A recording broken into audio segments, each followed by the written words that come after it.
La revue de presse ou la synthèse des articles des publications sur Radio Kaloum. Du social d'abord, avec la démolition des maisons au bord des marigots. Avec Soleil FM Guinée.net, l'opération a commencé par le quartier d'Imoudoula, dans la commune de Ratoma. Selon notre confrère, plus d'une trentaine de maisons ont été démolies par l'équipe technique de l'habitat et par le génie militaire. Certains citoyens victimes de l'opération sont inconsolables. Toutes les maisons construites aux abords des marigots à Dimoudoula et à Bantouka 1 ont été démolies. D'autres quartiers sont dans le viseur du ministère de la Ville et de l'Habitat. Et selon le huissier de justice envoyé sur place, tous les occupants dans les normes ont le droit de faire recours. Parallèlement, le journal Nouvelle Élite se fait l'écho de la fermeté de la ministre des Travaux publics. Quiconque pris en train de mettre les ordures dans les caniveaux sera sévèrement sanctionné, avertit Madame Oumou Kamara, qui a lancé d'ailleurs une opération de curage des caniveaux dans les communes de Conakry, la capitale. Elle cherche à éviter toute éventualité de dégradation prématurée de la chaussée et les maladies hydriques et diarrhéiques à la population. Et dans les colonnes de Nouvelle Élite, la ministre des Travaux publics admet que le budget de 3 milliards de francs guinéens alloué à l'entretien routier et aux opérations annexes ne suffit pas. Cette année, 24 entreprises sont engagées dans le curage des caniveaux. Madame Oumou Kamara se dit choquée par le mauvais comportement des Conacricas. Les premiers caniveaux curés sont déjà remplis par des nouvelles ordures. Les riverains continuent de jeter les ordures dans les caniveaux déjà curés. Or, plusieurs conduites d'eau sont dans les caniveaux et avec des fuites, l'infiltration pollue l'eau. Et bienvenue aux maladies hydriques avec des cas de diarrhée et de vomissement dus à la présence des ordures dans les caniveaux.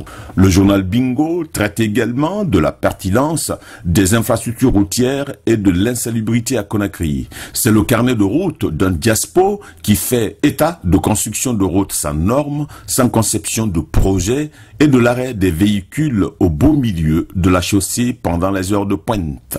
Par ailleurs, une équipe de l'inspection générale du travail vient d'effectuer une descente surprise sur les chantiers BTP et génie civil de Conakry.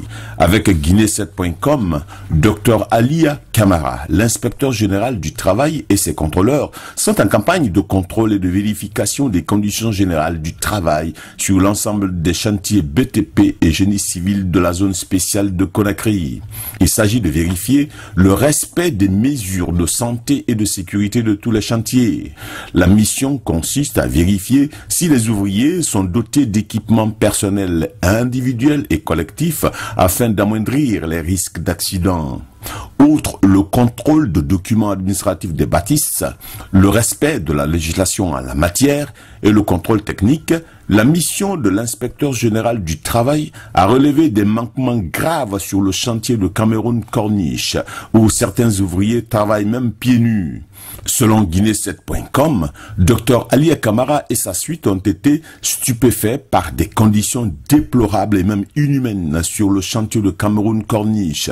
Les ouvriers n'ont aucune dotation en équipement de sécurité et de santé.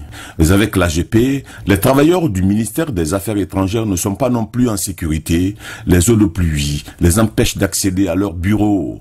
Notre confrère traite par ailleurs de l'intervention du ministre d'État Kassori Fofana sur le projet d'aménagement de la corniche sud de Kaloum.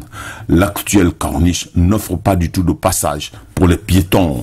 Et pour le ministre Kassori Fofana, le projet va offrir 22 mètres de largeur avec des parkings et restaurants construits le long de la corniche sud de Kaloum où les citoyens auront accès facile à la mer. Avec l'agence guinéenne de presse, l'accès au quartier sera facilité par des infrastructures routières plus conséquentes. Et selon le directeur du projet d'aménagement de la corniche sud de Kaloum, ce projet va permettre à la ville de Conakry de se protéger des déchets. Un certificat de conformité environnementale existe déjà et le coût de réalisation du projet s'élève à 465 millions de dollars pour 7 ans. Et puis, au moment où, avec la gouvernance minière, le gouvernement désapprouve les conclusions d'une ONG, eh bien, en politique, SoleilFMGuinée.net constate que le parti UGDD se désolidarise de l'opposition pour la marche du 2 août prochain à Conakry.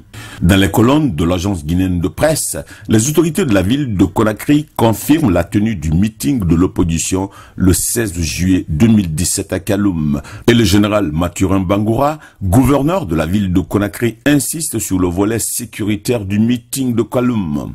Sur le fil de Guinée7.com, outre le bloc de l'opposition constructive qui rallie la mouvance présidentielle, eh bien, on note que les membres de la coalition des partis alliés ont viré vers l'alliance des acteurs de la majorité présidentielle, ce au moment où le journal Bingo, avec son titre « Gouverner le bled avec la télécommande », se demande si Koro Halifa n'est pas président d'ailleurs. Dans la rubrique « Les mégots de la République », Bingo parle enfin de Pharaon de la pyramide Sékou Touré. C'était la revue des publications aux presses hebdo sur Radio Kaloum.